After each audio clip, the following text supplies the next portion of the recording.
आज के टाइम में फार्मा केमिस्ट्री के अंदर, एनालिटिकल साइंस के अंदर उसकी इतनी इम्पोर्टेंस क्या है? तो देखिए, उसमें सबसे सीधा जो सबसे पहला जवाब आता है ना, वो ये है कि एआई देखिए आज के टाइम में हर एक चीज को रिप्लेस करता जा रहा है। वो धीरे धीरे हर चीज को ना एआई ने आज एक दूसरे से रिप्लेस कर लिया है। तो मतलब ये है कि भाई देखो, एडवांसमेंट्स टेक्नोलॉजीज में आ रहे हैं, जिसमें सबसे बड़ा एडवांसमेंट आपका यही है कि एआई इंट्रोड्यूस हो रहा है। अब जब एआई इंट्रोड्यूस होगा तो फिर आपको ये सब चीज़ें करनी आगे के लिए इम्पोर्टेंट बन जाती है। अब हम अगर बात करें कि एआई का एज सच, तो अब हम बात करेंगे सबसे सीधे कि भैया जो हमारी एनालिटिकल केमिस्ट्री है, या जो फार्मास्यूटिकल केमिस्ट्री है, या जो आपका फार्मा के अंदर एनालिसिस होता है, उसके अंदर एआई का क्या यूज़ है। ठीक है, तो चलिए शुरू करते हैं कि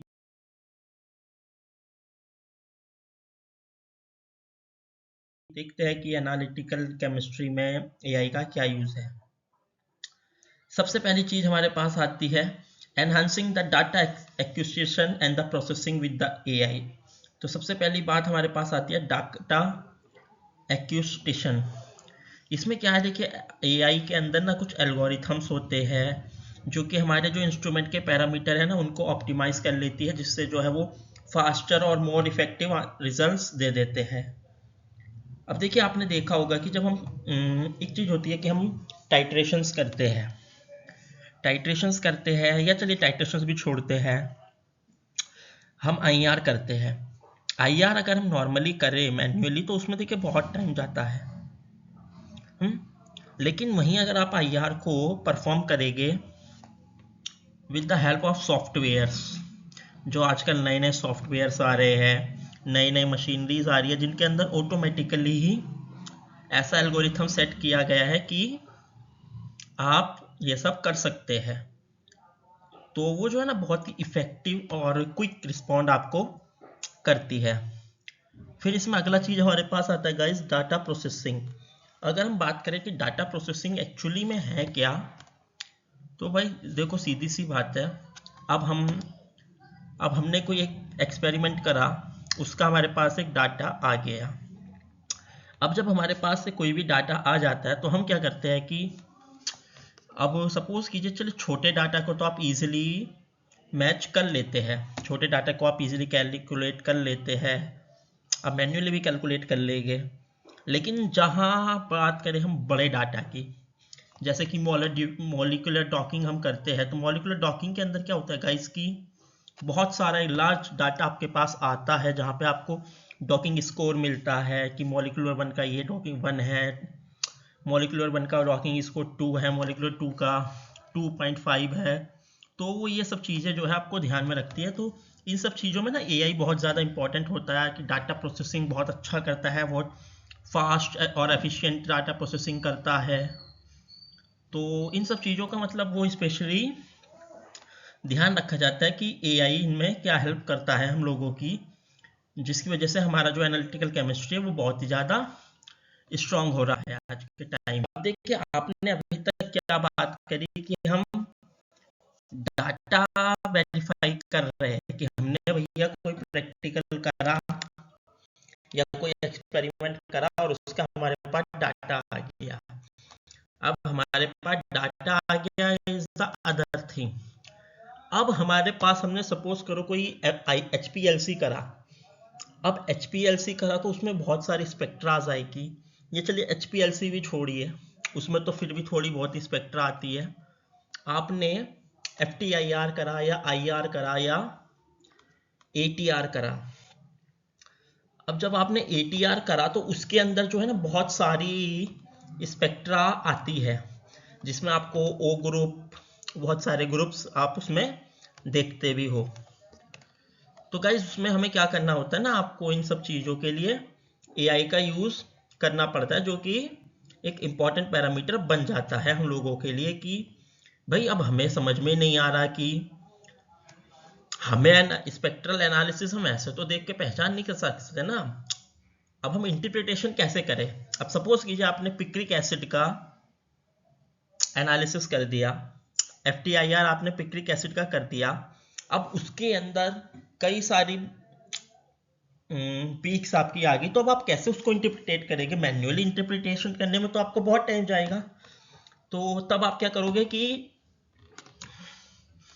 आप जो है उसको with the help of AI software आप उसको इंटरप्रिटेट करोगे, जो कि आज के टाइम में एक इम्पॉर्टेंट पार्ट भी हमारा बनता जा रहा है। हमारी जो रोजमर्रा की प्रैक्टिकल प्रैक्टिसेस हो गई है, एक्सपेरिमेंटल प्रैक्टिसेस है, उसके अंदर ये बहुत ज़्यादा इंपॉर्टेंट हो गया कि हम डाटा एनालिसिस AI के साथ करनी यहाँ भी आपको ज़रूरी हो जाती है।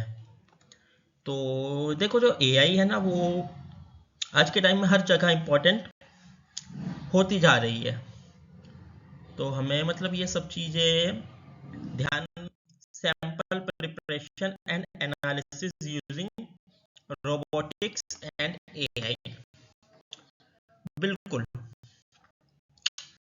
देखिए पहले हम अगर बात करें HPLC हो गया, या चलिए IR पे ही हम बात कर रहे हैं, तो IR में क्या होता है कि हम मैन्युअली पैलेट्स बनाते हैं, KBR कोटिंग पैलेट्स बनाते हैं, उसके बाद हम उसको मैन्युअली उसकी अपने सिस्टम के अंदर लगाते हैं, उसको सारा कुछ मैन्युअल हम उसको परफॉर्म करते हैं। हम पहले करते थे, सॉरी अब करते नहीं है, पहले हम करते थे। अब क्या है, हमारे पास ऑटोमेटेड आ रही है जो अपने आप ही सैंपल प्रिपेयर करेगा।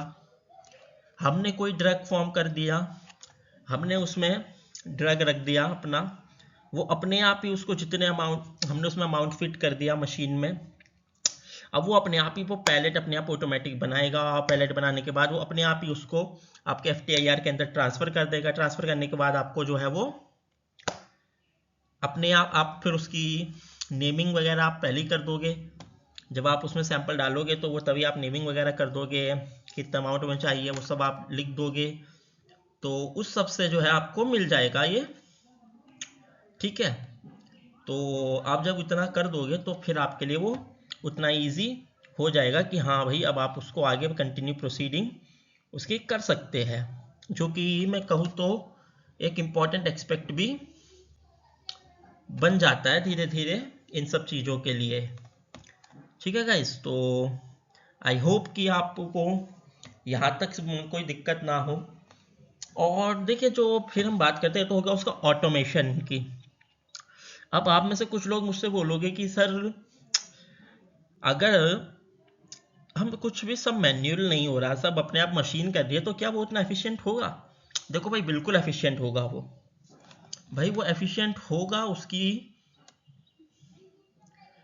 क्योंकि भाई उसके अंदर भी तो आपने ऐसे लॉगरिथम करे है ना कि वो आपने जो अमाउंट सेट कर दिया वो उसी को रेफरेंस प्रेफरेंस लेके काम करेगा। अब उसने पैलेट बनाई, आप उसको चाहे मैन्युअली भी क्रॉस चेक, अगर आप चाहो तो आप उसको मैन्युअली भी करके देख सकते हो, लेकिन उसकी एफिकेसी बहुत अच्छी होगी। मैं कंपेयर नहीं कर रहा, लेकिन जैसा आपके आएगी, ठीक है गाइस। अब हम ऐसे ही बात करते हैं कि AI for predictive modelling in the chemical process. बिल्कुल, देखिए आप केमिस्ट्री के स्टूडेंट्स हैं तो आपको पता होगा कि केमिस्ट्री में जो है थोड़ा सा प्रेडिक्शन चलता है कि भाई हम ऐसे करेंगे। अब सपोज कीजिए आपने बोला कि मैं तो sulphuric acid plus HNO3 plus acetic acid plus acetaldehyde बना के मैं तो पिक्रिक एसिड बनाऊंगा, ठीक है। एसीटोनाल्डिहाइड आपने बोला कि भाई मैं एसीटोनाल्डिहाइड से पिक्रिक एसिड मेरे को बनाना है, 4 नाइट्रो एनालीन हमें बनाना है, ठीक है। आपने ठीक है, अब आप क्या करोगे उसमें प्रिडिक्ट तो करोगे कि भाई मैं इसके साथ एसिटिक एसिड यूज कर सकता हूँ, इसके साथ मैं नाइट्रिक एसिड यूज कर सकता हूँ या सल्फ्यूरिक एसिड यूज कर सकता हूँ। तो वह सब चीजें आपकी AI आज के टाइम में आपको वो प्रिडिक्शन करता है, वो एक प्रिडिक्टिव मॉडलिंग करके देता है आपको AI कि हाँ भाई आप इस तरीके से कर सकते हैं, ठीक है। ये तो हो गया आपका प्रोसेस ऑप्टिमाइजेशन, जिसमें जो है AI मॉडल कैन प्रिडिक्ट। अब देखिए यहाँ ये वही लिखा है प्रोसेस ऑप्टिमाइजेशन और मटेरियल डिजाइन में अब देखिए ये लिखा है ना सीधा, प्रोसेस ऑप्टिमाइजेशन क्या है। AI model can predict the chemical reactions outcome. बिल्कुल जैसे मैंने बोला कि आपने उसमें डाल दिया कि भैया हमें एसिटन-एल्डिहाइड से निकालना है क्या, पिक्रिक एसिड 4 नाइट्रो एनिलीन। ठीक है, वो अपने आप एक प्रिडिक्शन करेगा कि भाई आप उसके साथ नाइट्रिक एसिड यूज करो या फिर आप उसके साथ सल्फ्यूरिक एसिड यूज करो, जिसकी वजह से आपको आपके जो बेस्ट रिजल्ट्स है वो मिल जाएंगे। ठीक है, वहीं देखो अब आपका दूसरा फैक्टर आता है मटेरियल डिजाइन का। तो यहाँ भी जो है, जो हमारा AI एल्गोरिथम है वो डिजाइन करते हैं new material with desired properties. बिल्कुल,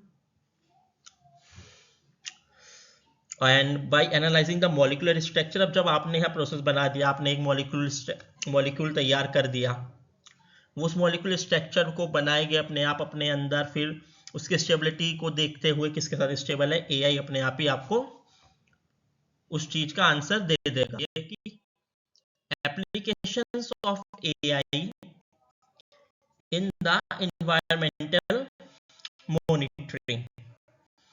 बिल्कुल, अगर हम केमिस्ट्री की बात करते हैं तो आपके लिए सबसे पहला फैक्टर आ जाता है कि भैया एनवायरमेंट मॉनिटरिंग भी तो आपकी जरूरी है। अब ऐसा तो है नहीं कि सपोज कीजिए एक कोई एक्वस या कोई बहुत ही ज्यादा जो आपका हाइड्रोफोबिक केमिकल है, आप उसको यूज कर रहे हो भाई एक हीटेड एरिया में, तो वो सब चीजें आपको मेंटेन करनी पड़ती है। तो जैसे हम इन्वायरमेंट मॉनिटरिंग की बात करें तो सबसे पहले उसमें आता है वाटर क्वालिटी। आप जो वाटर यूज कर रहे हैं वो आपका डिस्टिल वाटर है, नॉर्मल वाटर है, प्योरीफाइड वाटर है या कोई और वाटर, मिलिक्यू वाटर है, वो सब चीजें मतलब आपको देखनी पड़ती है। ठीक है ना, वो आपका मॉनिटर करना पड़ता है कि भाई हम अगर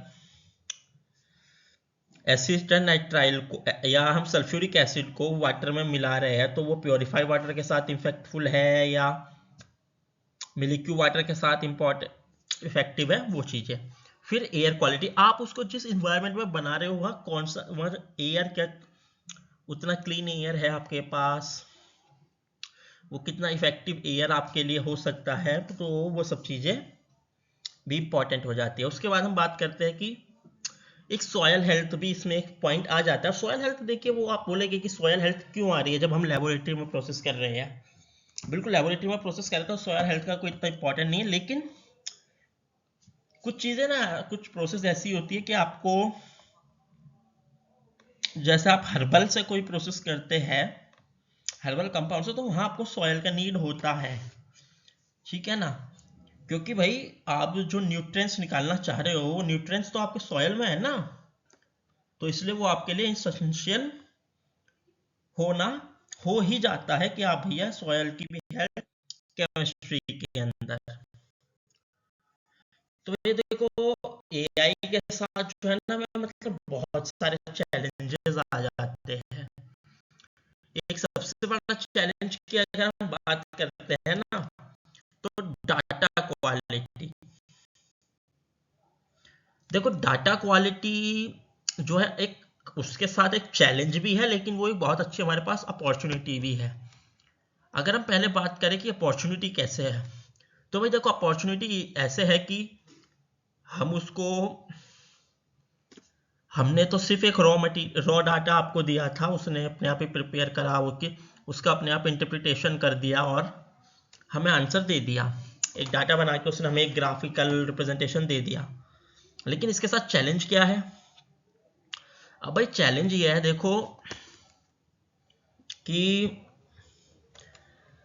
कंप्यूटर ने सब कर दिया, AI ने सब कर दिया, सबसे पहले कि भाई फिर जो स्टूडेंट्स है या जो रिसर्चर्स है, जो यंगस्टर्स है, वो आप है मैं हूं, वो क्या सीखेंगे? क्योंकि उन्हें तो कुछ पता ही नहीं ना कि अपना डाटा कैसे स्टैटिक्स करा या क्या हुआ।